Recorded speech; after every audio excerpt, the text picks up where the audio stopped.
We got in line to try New York's most viral matcha, 12 matcha. So sit with us for a sec and let's do a taste test. We got 2 matcha lattes. We got a hot one and a cold one. We literally only have 2 things on the menu. You can get a matcha latte or you can get a matcha Americano, and like, that's it. Don't mind my face though. It was really hot, but this was the best matcha I've had in such a long time. She was creamy, she was rich, she was umami. And the warm matcha was actually like a little bit sweeter than the cold matcha. It was really interesting. It was probably because of milk.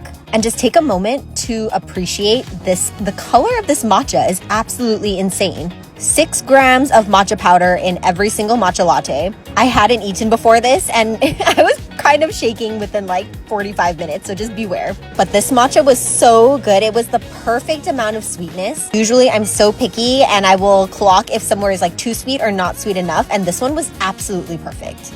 My husband, who is also like pretty hard to please and doesn't get obsessed with drinks often, was so obsessed with this matcha. Even though we knew we would have to wait in line if we came again, we totally did because it was so worth it. We literally couldn't leave New York without getting it at least one more time before we left. If you love just a classic, straightforward, tried and true matcha, you have to try this, I swear.